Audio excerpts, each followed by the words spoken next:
$150,000 from the dedicated recreation fund, $503,000 from the capital reserve fund, $86,000 from that police retirement checking account, and $529,000 from the traffic impact fee fund.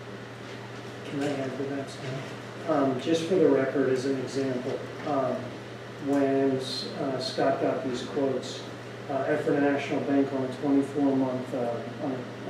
24-month CD came back at 1.7%, and Univest came back to us at 2.35%. As an example, another example is when you look at 60 months. Effort National Bank came back at 2.5%. Univest came back at 2.85%. So just as to give you some quantifiable numbers. And for example, we would not be again moving all the money. So the general fund, while we put $1 million into the money market account, which can very easily be transferred back into our checking account, we would still leave $873,000 in our general fund for immediate operation expenses.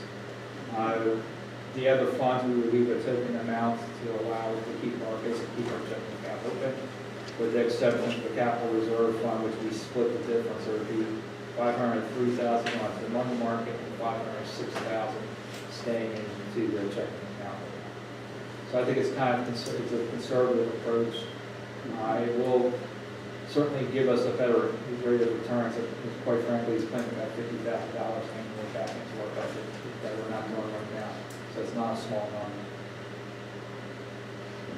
number. This is something I believe, I'm all for this. I believe we should do it because it's just the rate of return on that money, and it's just as well protected as sitting at Effort National Bank. It's fully insured. It's fully liquid, easily accessible. I think it's the right thing to do. I should check your number. Let me see how close you are off the top of your head. In terms of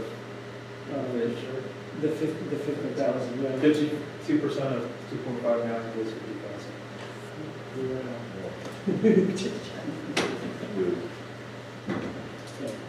You made a motion? I'll make that motion. I will second that motion. Any comments or questions? All in favor say aye. Aye. Opposed, no. And we'll move the money to invest. Okay. I'll table JCB Roller.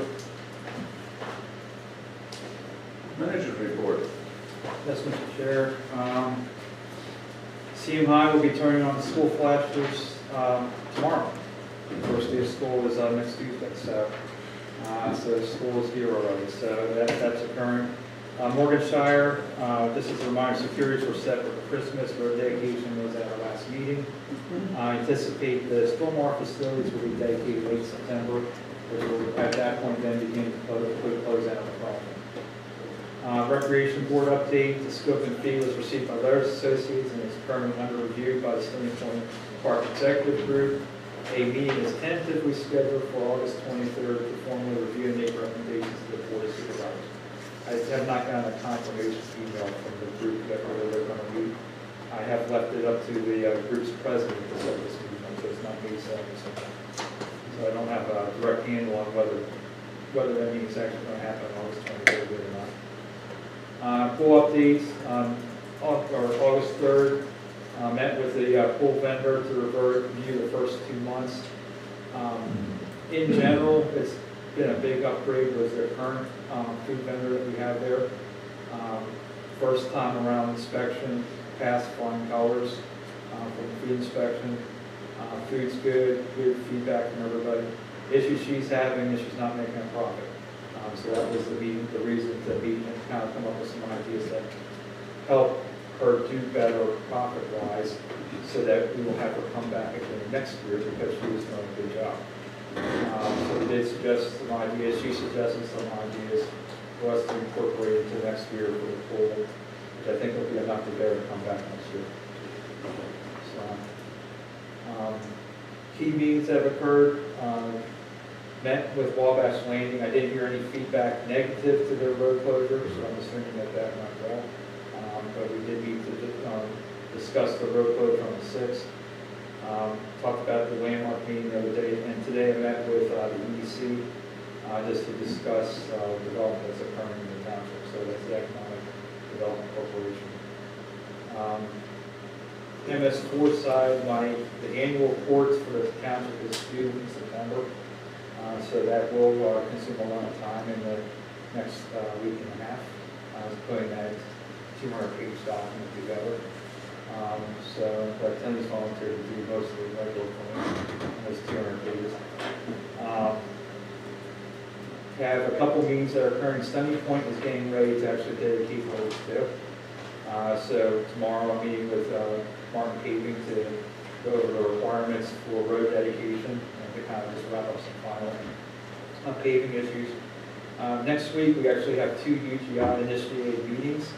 The first meeting is on the 20th, just to go over maintenance responsibilities. So the building maintenance manager that's going to be taking over the overall maintenance responsibilities for the site and the building reached out to us just to go over what the stormwater maintenance requirements are going to be, his NPDES permit and some of the other things that are on the plan, so we agreed to meet with them.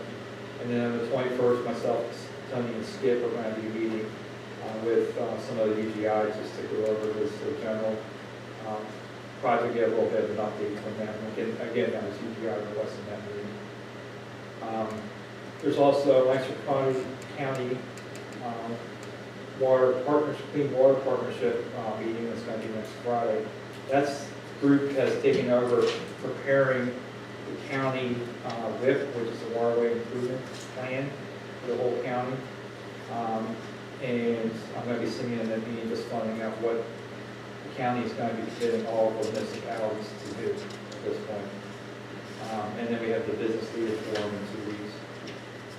There is a lot of planned activity for the next couple of weeks that are going to, on my end, consume a lot of time. We have the MS4 annual report. Again, I mentioned that before, but that's going to need to be worked on. Land Studies gave me the shell to work, and tomorrow I'm going to sit down with Land Studies and Grant Lee to go over who's going to do what parts of the report. As in terms of getting ready for the 2019 budget, myself and Chris Flory are going to do the road inventory that we've been talking about for over a year now. That's going to happen on August 27th. We do a paving condition inventory. We are limiting it to our residential subdivision streets. So our Quail Hollows, our roadsteads are going to be the streets we're going to be inventorying. We're not going to be inventorying or doing roadway conditions surveys for the oil and chip roads. Then the other thing is starting the 2019 budget.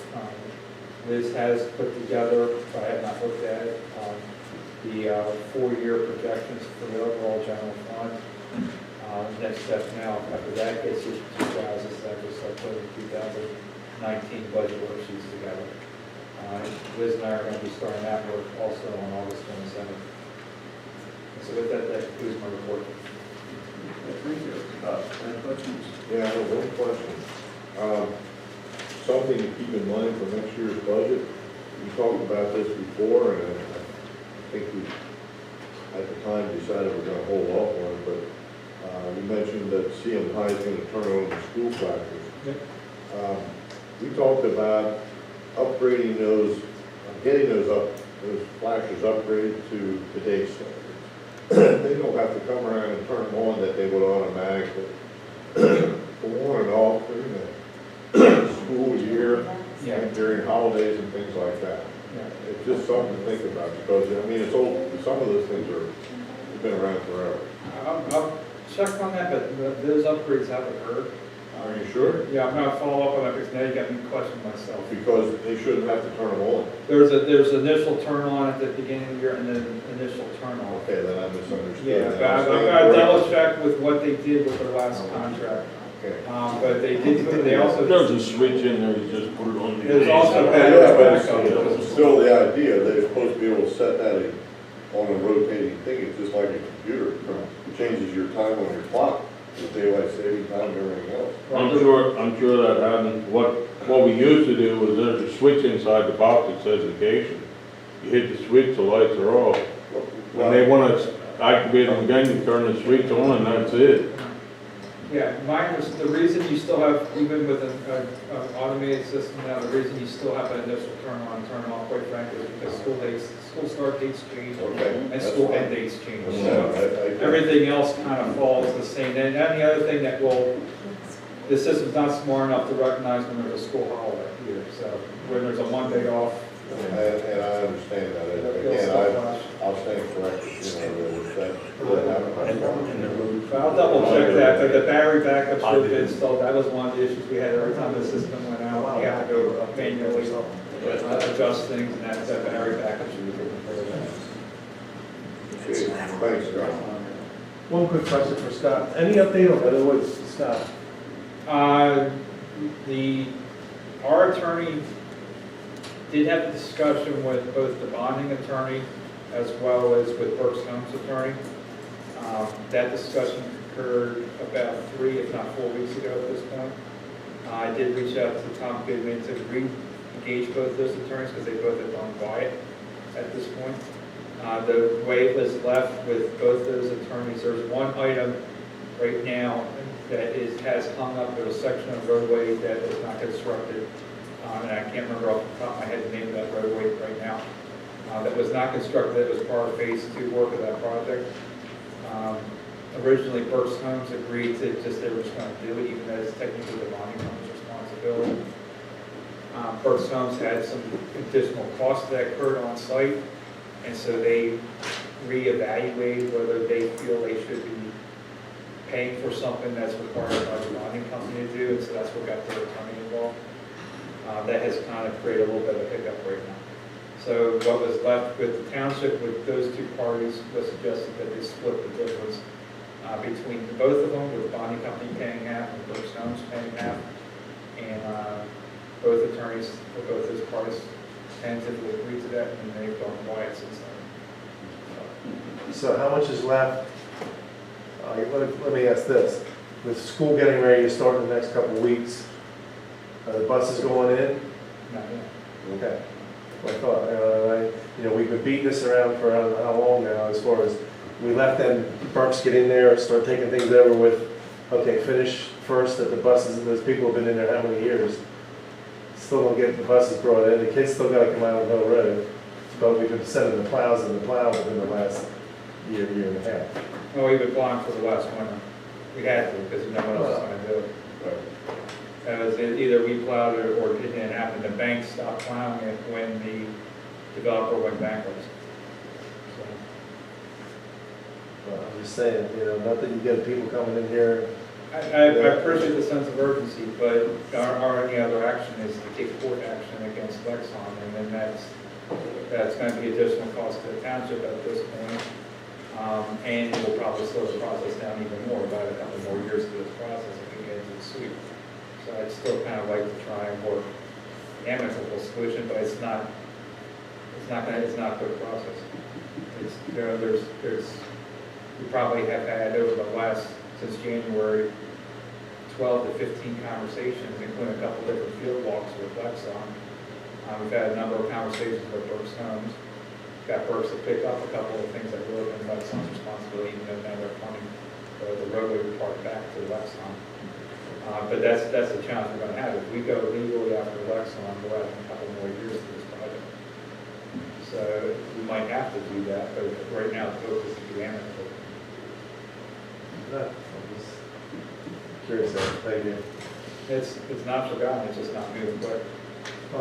When it's other people's money, it's never going to move quick.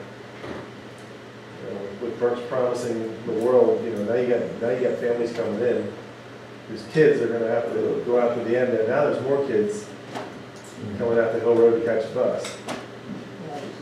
All the houses on Cranberry Circle, almost all of them, kids, they all got walk out. Well, the thing was, what was that, a year and a half ago, help me out here, chief, when the woman come down the hill, blew through the bus. I could have really had a bad outlook there. And now you get more kids coming, so. Yeah.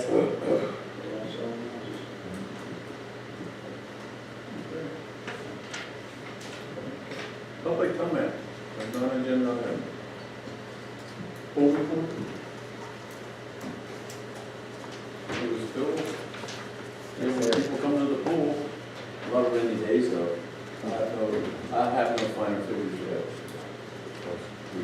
It's a couple weeks away for sure. Was There'll there, be bills coming in 3-4 weeks after the pool closes. So the final report's months away, probably.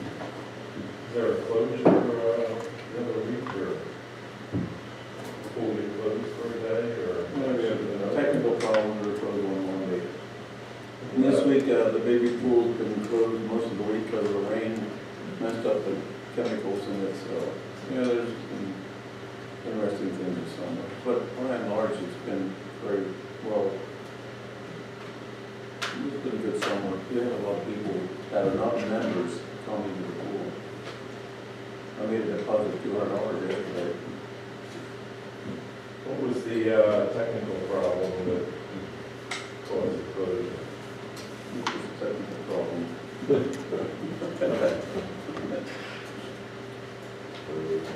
Software issue, what? Software issue. Software, hardware issue. Okay. Scott just said they were talking about traffic impact fee money in the bank, $529,000. From your perspective, Mr. Fry, where should that money be spent, and when should it be spent? It seems like it's been there accruing for quite a while. Well, one place it will be spent is 272 in Church Street. When do you see that happening? When there's enough money to do it, basically. Oh, that's when the state allows you to, when that corridor gets developed, because right now the state won't allow you to put it in the way it should be. Just as a reminder to everybody, we do have an outstanding grant application for Church and 272 that that's 4 months behind giving the announcement on. The other monies, I will be proposing our 2019 budget, where we start utilizing the traffic impact fees to pay the principal of the vendor repairs. That's the first project on the traffic impact fee program. Is that appropriate in the way that it was collected? Do you see it ongoing that way, using that for that purpose? Each zone has projects in it. There is, in that zone, which is the western zone, includes the Denver Road Bridge, and the monies that are designated for that zone, we can go to the Denver Road Bridge.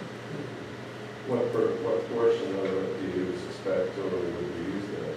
I don't know yet how the breakout is between the 4 zones. That's something that Liz and I still have to put together, because right now, a couple of years ago, all the funds were moved into one account and not broken out by zone, and that's what we're going to fix.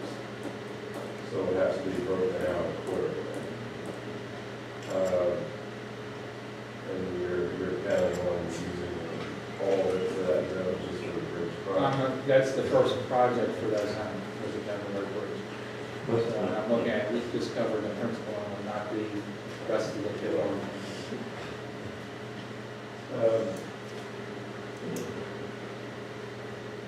Let's see. Okay. Any more comment? Okay, moving on. Announcements. Smokestone Fire Company open house dedication of a new pumper tanker held Saturday, September 15th from 11 to 2, and they'd like to close the road. Yes, sir.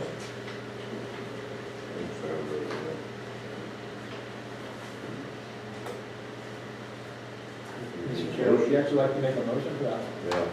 Maybe make a motion to authorize the road closure on September 15th from 11 to 2 p.m. Subject to staff. Township approval. Steve, okay. I'll make that motion. I'll second that. Any comments or questions? It's a state route. No. Serving hot dogs? Yes, there will be hot dogs. Okay, okay. All in We've favor, done a say aye. state road. That's the township approval part. We have to go through that. All in favor, say aye. Opposed, no. Aye. Motion carried. Yeah, I know it's a state road. Yeah.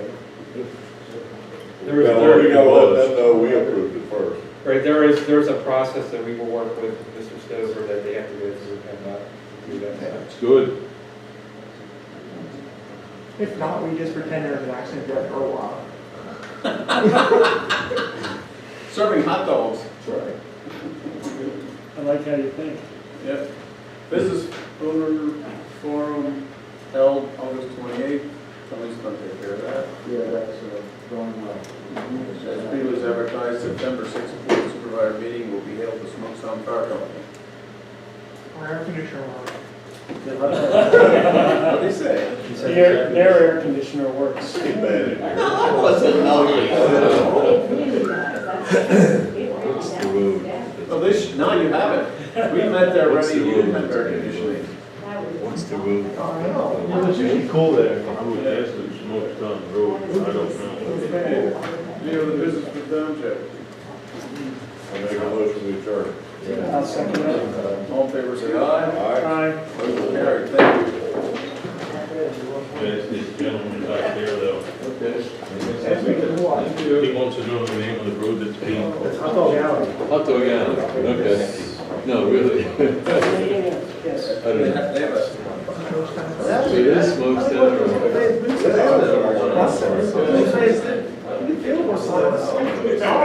The problem is, that's what I get, the problem is, I get it.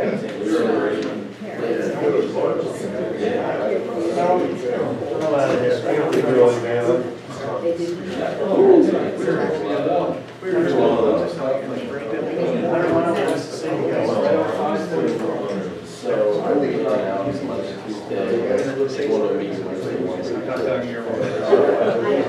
It's always better.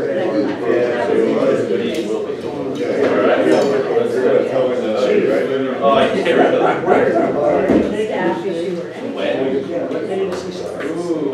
He has to be there Thursday, we fly out Wednesday afternoon. His brother wants to, we want to miss 20 days of the first week. Nowadays, most of her friends. Or revenue all comes from the year of the school year, so the backside, whatever. So those are numbers. Yeah, there's a lot of